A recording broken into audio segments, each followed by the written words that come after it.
Olá, filhos do Deus Altíssimo, tudo bom com vocês? Espero que vocês estejam bem e nós vamos começar o dia com a palavra do Senhor.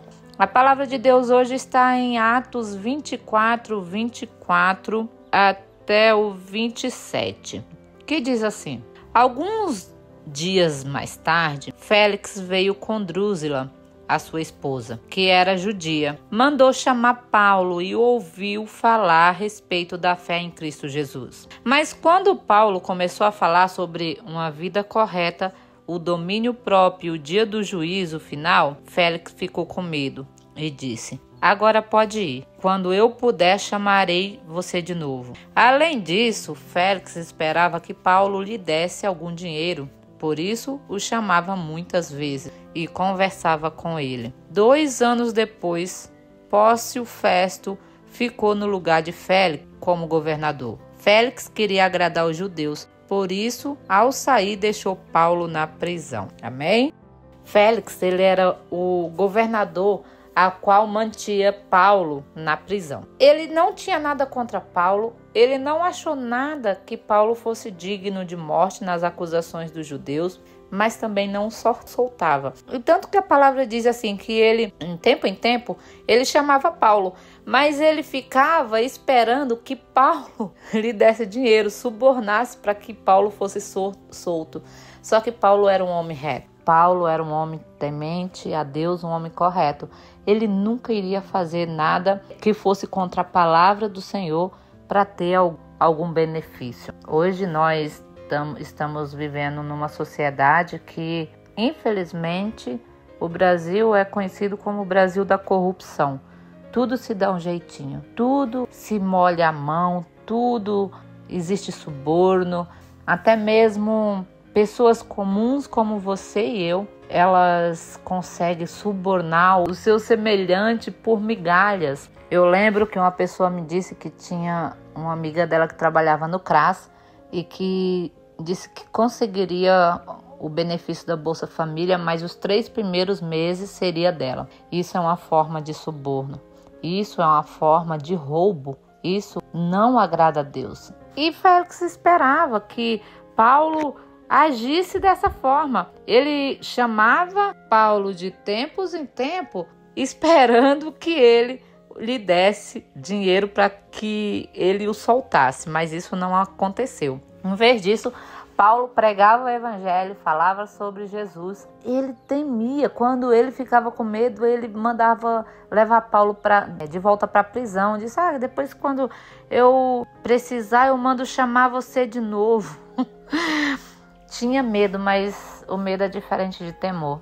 O medo nos tira da situação por um período de tempo. O medo nos livra temporariamente, mas o temor nos livra completamente. Então, o medo, ele não é algo bom, não é algo que é vindouro. O medo é passageiro, mas o temor não é permanente. O temor, ele permanece na nossa vida e aí nos livra de pecar contra o Senhor, amém? Era isso que o governador tinha, ele tinha medo. Quando ele tinha medo, ele mandava levar Paulo de volta para a prisão.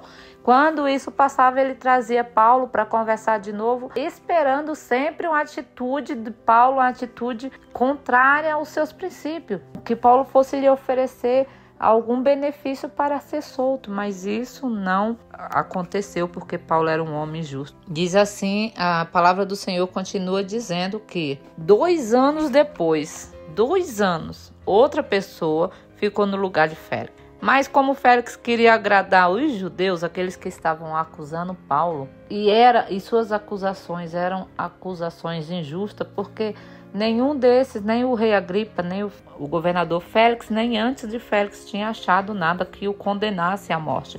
Mas para agradar aqueles sacerdotes, aqueles maiorais lá do clero, eles deixavam Paulo injustamente preso. Mas saiba que até nas injustiças tem um propósito e um plano do Senhor, porque Paulo permaneceu preso. Paulo não teve a sua causa julgada, Paulo não teve defesa, ele mesmo se defendeu contra as acusações, ele não teve advogado, mas Deus colocou Paulo justamente onde ele queria. Paulo falou com reis, governadores e até com o próprio César, por quanto Deus o colocou naquela situação de cadeia.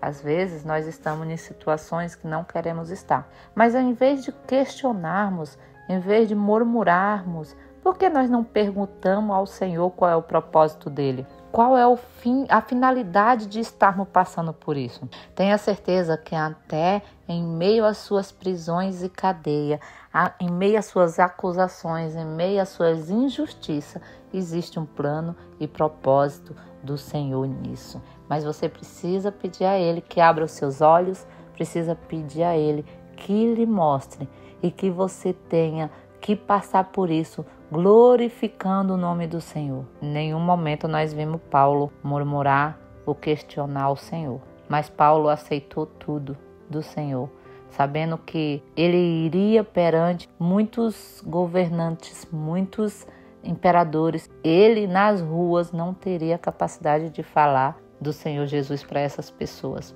Somente dessa forma. Foi a forma que Deus o levou a anunciar o Evangelho. Às vezes você está no lugar errado, na hora errada, mas está no propósito certo. Não fique questionando o porquê do Senhor. Não fique debatendo com o Senhor. Entre no seu plano, no seu projeto. Pergunte, Senhor, e agora? O que eu devo fazer? O nosso propósito aqui nessa terra é a salvação dos nossos irmãos. E Deus deseja salvar a todos. Talvez você não esteja pregando o Evangelho em grandes altares, mas talvez Deus vai abrir uma porta para você pregar em presídios. E lá muitas almas serão salvas. E você será o pregador, a pregadora daquele lugar. A mensageira, o semeador da semente que Deus colocou na sua mão. Talvez você esteja passando por uma injustiça, mas fique sabendo que se você permanecer correto, se você permanecer como Paulo, digna, mesmo nas injustiças, isso mostrará quem você é para um tempo de homens e mulheres injustas. Porque a nossa voz é falada através dos nossos atos e nossas ações. Não importa o que falarem, o que fizerem. Permaneça firme no processo, permaneça firme no propósito, fiel ao Senhor.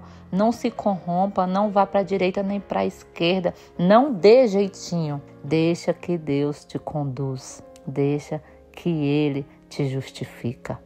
E quando tudo isso passar, as pessoas vão falar aquele ou aquela verdadeiramente é um homem, é uma mulher de Deus. Não se corrompeu, mesmo na sua pior dor, mesmo nas injustiças.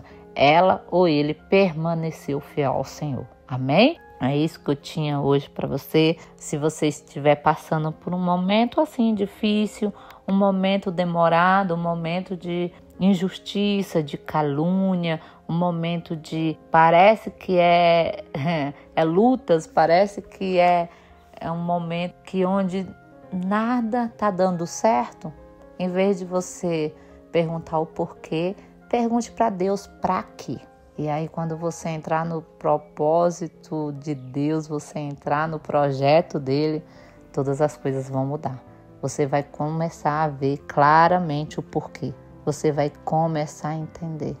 E aí tudo vai se tornar mais fácil e prazeroso, porque você estará seguro na mão do Senhor e não temerá mal algum.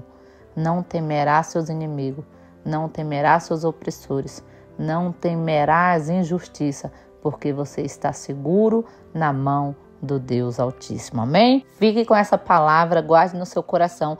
Antes de sair do vídeo, deixe o seu like, compartilha e comente aí embaixo de onde você está ouvindo essa palavra. Que Deus abençoe o seu coração e fica com Deus até o próximo vídeo, se Deus quiser.